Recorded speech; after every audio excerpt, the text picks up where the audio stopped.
I've got Jamie McKeown from Team Humminbird MinnKota on the line. Jamie fishing with his teammate Mark Saric took out the win on round 2, the Atomic round of the Atomic Bream Series on the Gold Coast. Congratulations, Jamie. Thanks, mate.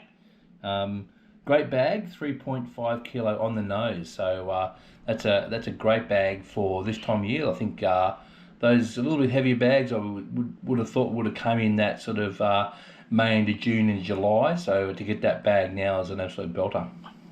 Yeah, it was an ordinary day weather-wise, but a great day fishing. It was the fish were better condition than what they usually are this year, but we've had a really solid prawn season, so that's what we were sort of targeting, fish that were around the prawn school. So they were extra large bream feeding on prawns, mate. That's it, yeah. And you mentioned that when we had a chat on Sunday. You said you travelled north, Yeah. And the weather was very average, but better than I expected. Actually, I was an inch away from actually cancelling it on Saturday night. Yeah. But it was just the fact that wind wasn't a gale warning, and we thought, I will give it a run. Actually, it was Sue. She goes, everyone's rigged. I went, yeah, you're right. So we ran it, and it was actually not too bad for the majority of the day. So it was. Yeah, it was a really good run up. Like there was no issues running up at all. It was up. Like the good thing about it was because of the weather forecast, there was no boat traffic either, so that was awesome. Yep. So yeah, the run up was really good, and it was calm. So, but yeah, it come through later in the afternoon, but I mean it wasn't probably as bad as what they predicted. We got the odd sort of squally shower go through, and then it was all good after that. So it wasn't too bad of a day. It was just the showers that when they did come, they were heavy. I'm going to splice in a bit of footage that you sent me on one section, and I know we hit the same squall that came through probably about an hour before everyone finished. It was certainly the most one that we saw for the day, but that'll be running in the background now, so people get an idea of what it was like at times. So back to the fishing. Now you said you went north, and you were fishing the boat holes specifically. Yeah, mate. So when we had actually planned to go further north, we were going to go fish the boat holes and the edges up around Macleay and Russell and Lamb and all those sort of places, because I know the prawns have been really thick throughout that sort of area recently.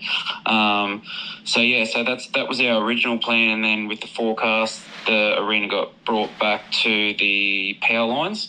So we just worked within the arena. So we went to Rudy Mars first, and then Jacob's Well, and just sort of rotated those two areas throughout the morning, I guess, and then we sort of ducked into Calypso, and by that time the tide had sort of dropped and it had got real filthy because we had quite a bit of rain in the area the night before, so wasn't much going on in there. And then we pulled out and went up to Sovereign and pulled one more upgrade up there, sort of thing, right in front of Bernie and Gav. So that's always fun for a bit of banter as well, especially when they had only 4 fish.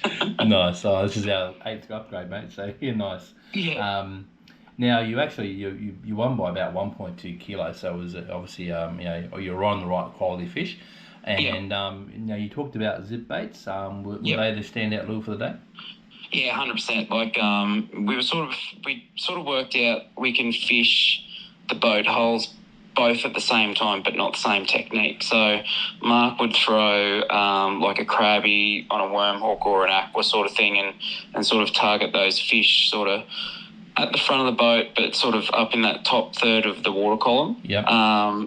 And even when at times he would wait for me to crank the boat hole, and if I didn't hook one, sometimes the fish actually come, just keep following the lure along the boat hole sort of thing, and he'll flick in, and then they'll see that sort of swim back towards them, the light-weighted plastic, and then they'll eat that. Or sometimes a couple of times we'd get a double hook up in the way of, I would get one and it'd be small. I'd see that it was small, and I'd just sort of bring it out beside the boat hole and 10 or 20 more bream would follow it out, sort of thing, and that's when he'd throw his plastic in and try and get a bigger one.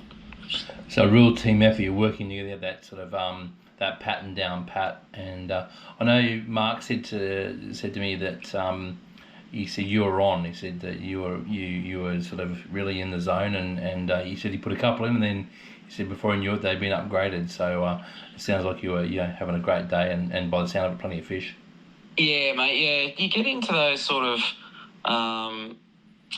modes, I guess. Like I honestly hadn't fished on the Gold Coast since the Flathead Classic, so it's been that long since I've fished anywhere on the Gold Coast. And we just did what we went and did what we usually do, and for us, the team series stuff is more about having fun and just getting out on the water and plenty of banter and mucking around with the other boys that are there. So we get out. But then sort of mid-morning, I sort of hit the groove, like everything starts feeling really good and the lure's working well and you're casting well and all that sort of thing. You just sort of get right in the zone sort of thing, and you start not missing fish. So and I always say it, like especially in the opens and the ABTs and that sort of thing, when you're going to win one of them, it just happens. Like there's nothing you can do wrong when you hook that kegger and it can swim around the post or back out to the boat. It swims back out to the boat every time. So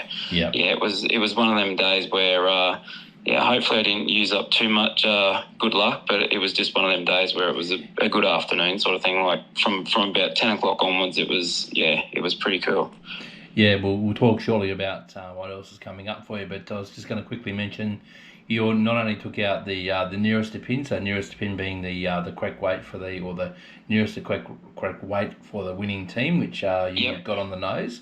But you also took out the big bream prize, so so certainly one of those days, like you say, when you just sort of clean up. And I was chatting to John McKenzie, and he was like, I don't know how many times I've finished second to Jamie and Mark, so he was having a laugh about that. So, certainly one of those days that worked for you, and it was good to see. So good to see Mark back out. I know neither of you really fished much the last bit, so good to see you back out there and getting a bit of practice in for what's coming up. We'll talk about that, which is so next week you head down to Sydney. You've got the Australian Open on Sydney Harbour 3 days. Leave Saturday. Yep, and then that rolls into the Hawkesbury qualifier. So, so it must be good for having a nice little hit out before you head down.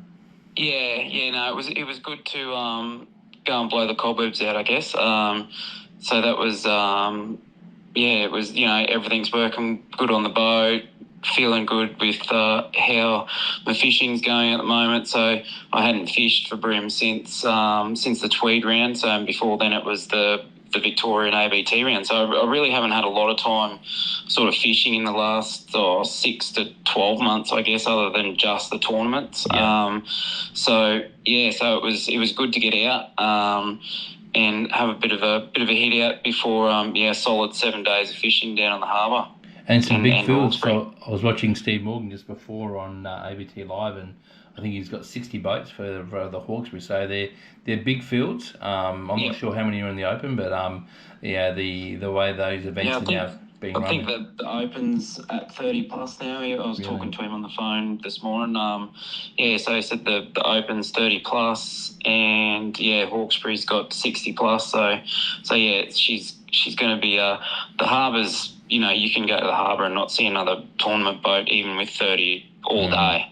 And Hawkesbury's similar. Like, I'm sure places like the car park will, especially they've had a lot of rain down there in the last few weeks. So I think places like the car park will be pretty popular because it's probably somewhere that can hold good fish. Like we've seen probably one of the biggest bags actually come out of that area in a couple of years ago in one of the Opens. One of the boys caught like 6+ kilo. Like, it's a huge bag. It's one of them places that can hold massive bags, but we'll see what the conditions are like when we get down there, the river conditions. So I mean, we're sort of behind the 8 ball a bit when we get down there because we're sort of faced with what's there. We haven't seen it since last year, sort of thing. So we go into the tournament thinking last year's patterns, and it often changes. So got to be able to adapt pretty quick. I'll ask you sort of there's been a lot of hype now, especially in America, around forward facing sonar and technology. We obviously saw Steve Morgan last year use sonar to his advantage. Like, I was amazed. For me personally, watching the Bream, you don't see a lot of it. It doesn't seem to have a massive impact, but that was huge last year, watching the way he was able to use technology. How does that sit for you, and how do you approach it with your technology? Do you find it more something you use in that lead up where you're trying to find fish, or do you use it during the comp? Mate, so the comp just gone in the QTS, I was definitely more than I had ever used it before. So I would do, especially around Rudy's, there's a few holes around bigger boats sort of thing, and I think it's probably just from the boat swinging around and the chains and that sort of thing. But I could have the Humminbird live scope or the Humminbird and on forward sonar, and I could see the prawn schools where they were sitting in the melon holes. Yeah. So those boats that were nearby, those schools of prawns, they would hold more fish consistently. So we could fish that boat hole and then catch a few fish off it, and then go and do some other boats for 10, 15 minutes or whatever, and go back, and they'd be recharged. Yeah. So they were just holding great numbers of fish, and as the day went on, those fish just got bigger and bigger that were sitting under those sort of 3 or 4 key boats, and you just sort of do them and then do the rest of them sort of thing. And we even went over and fished edges and that sort of stuff, and caught some jacks and cod and that sort of thing. So there's a bit of a bycatch, and then you'd go back to the boat and you'd catch a few more of, like, the key boats. You'd catch a few more off those boats. So yeah, it's definitely a tool that's enhanced what you see, and I think I use 360 probably more than any live or anything like that, because I'm more of a I focus on structure. Yeah. So I use 360 a lot. But with that sort of fishing that we weren't necessarily looking for the bream, we're looking for the bait school. So we're looking for the prawns in the melon hole sort of thing, and you can actually see them really clearly schooled up in the melon holes around the boats. And those boats, like, you could go to some boats and you wouldn't have any sort of prawns, and you might catch 1 or 2 sort of thing, or not get any, and then you'd come to those boats that the prawns were sitting down deep under the boat holes, and that's where there was plenty of bream sort of in that area. So definitely an advantage on that day, and being able to hone into those specific boats and areas, or in particular the prawn schools. So yeah, I was interested, given there's a lot of hype, like I said, especially in the bass over in America, with the young guys coming through and stuff. It can definitely be a double-edged sword sometimes. Like, I know I've got hung up on places where you can you'll use your live or whatever, and you'll see fish, and they'll sort of be active but not really totally active, and they'll hold you in that place longer than what you would usually stay. Like, in a tournament, you've got to go, yep, this is going to happen, or no, it's not going to happen. But if you're looking at your live too much and you're thinking, I'm going to make these fish bite, and they don't, you've blown 3 hours possibly, and then you got to chase your tail to finish off your bag or get your bag. And that's when the live stuff first started coming out, it's like, you get so excited. It's like, oh, there's fish everywhere here, but it's like, if they're not going to bite, they're not going to bite. It doesn't matter. And you got to go, yeah, okay, they're not actively feeding. I need to go find some actively feeding fish, sort of thing. So I sort of got sucked into that for a little bit, but now I've sort of stepped back from it a little bit as well, and sort of use it when I need to. But usually for me, I use the 360 a lot more than the live. Like, I'll use the 360 to find bits of structure that suits my fishing or that sort of thing, and then I've always got the live on, but then I'll